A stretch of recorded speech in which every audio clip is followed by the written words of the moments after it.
But overall, I mean, I think the work ethic's been good, but we've got to just keep cleaning up the areas that we know we've got to clean up.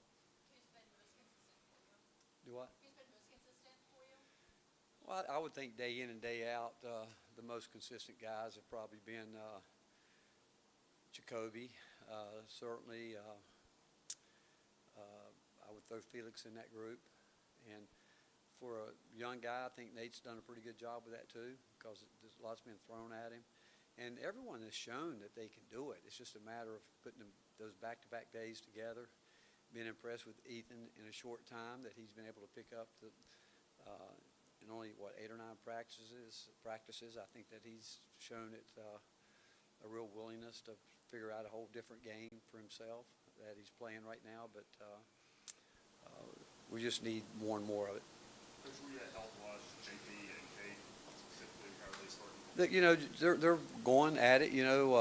Cade is they're there. We just still there are certain things we'll continue to monitor with both JP and Cade, but they're doing fine. What's one thing that the fans wouldn't know about this team? Most of them wouldn't know some of them's names. I think the biggest thing is just we've got so many new guys that they're going to get introduced to these guys here pretty soon. But the fact is, unless you're here every day and around players, you don't ever really know. But being around them every day, we got a really good group of guys that have a real commitment to each other. And that's not just me, coach speaking or whatever. I mean, we feel that. That's the one thing that this summer that we weren't sure about, and how when you bring in so many different guys, how they're going to blend, and they've done a great job with that. Coach, do you worry about that? I mean, culture's been such a big part of this place since you've been here, and now the turnover is so much. I mean, you lose 2 guys like Jemai and Zakai. Do you worry about the connectivity bleeding over? You do. You worry about. I mean, that was a big thing coming in. That's why we believe the most important thing we can do is retention. And when you talk about retention, you're talking about guys that understand the way you do things, the way you want things done on a day-to-day basis, not just in this building, but away from here, and everything they do, how we want our program represented. So I really do appreciate the older guys setting the tone for the young guys that come in, because they don't know what they don't know. And so much is so new to them. They don't know. For the most of everybody that comes in, they until they go through the blender of it, the grind of it, it's just really hard to explain to anybody, even though I think when they see it on a visit or something like that, they think they can do it, but they realize once they get here it's harder than they think, and it's supposed to be. But our older guys, I think, really do and have done a good job trying to explain to them and talk about, what's next, what we're up against, and what we'll be up against every night. This is not the first time somebody's asked you about this, but has it surprised you how you've adapted to NIL, and you clearly still are enjoying it? Has it surprised you at all how you've adapted to it as you go into year 11 here?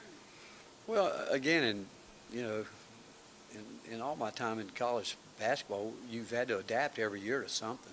I mean, it is what it is. I mean, there's been so many different changes throughout my career in basketball, and you do it. You adapt. If you don't, it's not going to work. And but with where we are today, I'm thankful again. It goes to our administration. They've done everything from their point of view in terms of what do we have to do to be competitive where we are today and how it has to be done. And I've got an incredible staff. They've jumped in on it. They know exactly what we got to do, and we have our formula that we're going to stick with and where we are today. And that's not to say it might not change tomorrow, but we're in a position that we are always ready to adapt, change, and pivot different ways based on where we are and what might happen with rule changes, all that. I mean, we're just ready to pivot wherever we need to pivot to. But you've been able to stay true to who you are as a coach and your staff and the way you guys play. How do you think you've been able to do that? I think transparency. I think when we talk to people about our program here, we're very transparent, very honest, and tell them how it's going to be. And regardless of all the other things that we're dealing with in college sports today, I mean, it's still the game is the game, and the fundamentals are the fundamentals, and the way we play, you know, we want to recruit to the style that we want to play to, but we also know that sometimes the players might not do exactly what you thought coming in. You have to adjust to that. You have to adapt to that. I mean, and when you've got an experienced staff like I have and the time that they put into these guys, we quickly learn about them and know which way we need to go with them.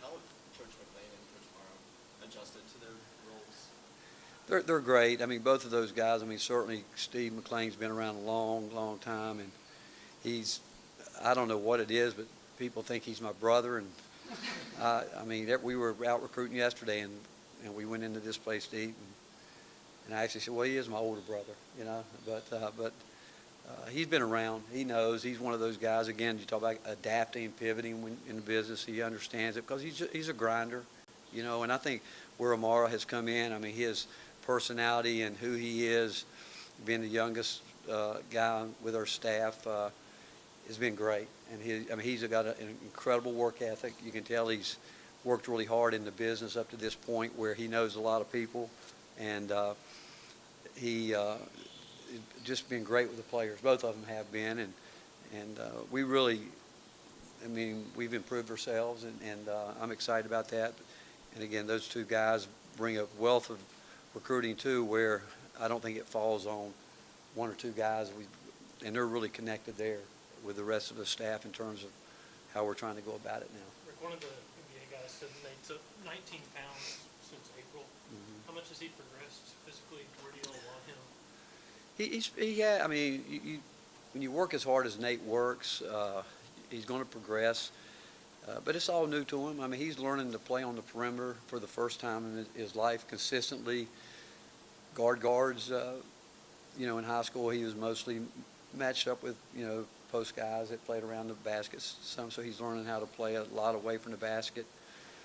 And it's fun because he doesn't even know yet what we know about how much he's going to improve between now and even, I mean, he's improving every day, but he wants to improve. That's what makes it great. I mean, he's open about everything. He's diligent, puts a lot of time in on his own, comes back always wanting to watch film, always wanting to figure out how to get better. And he's a guy right now, I mean, I would tell anybody that, you know, we're certainly not going to put him in a box, and I wouldn't put a cap on him because who knows what he might end up being before he's all done here. How important is that weight?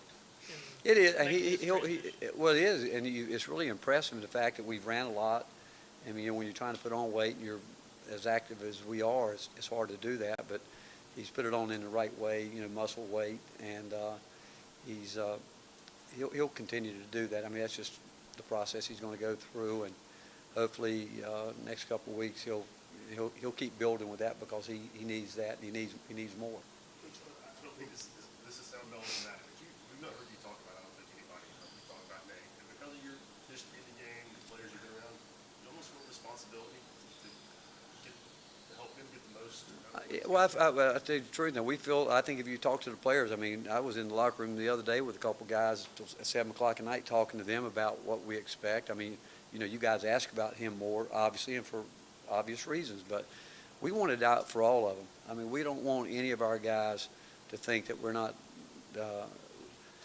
But they're all at a different place in some ways, at different degrees of the maturity level. You know, how they see it, what they see, and so each guy, we spend so much time with each guy, and as coaches, I've got great coaches with that because we're very direct with our guys, very direct, and some of them might think it's what's more than, I don't know what they might think, other than it's right between the eyes. And when they hear that, they might want somebody to maybe soothe it over for them, so I got coaches that do a good job with that, you know. How do you think Cade has maybe benefited from kind of being that direct coach as he's continued to Cade's a tough. Cade comes from a very competitive family, and he wouldn't know it any other way. I mean, he's been around competition within his family, and there's a work ethic there. And again, you know, another guy where I give, you know, our staff great credit.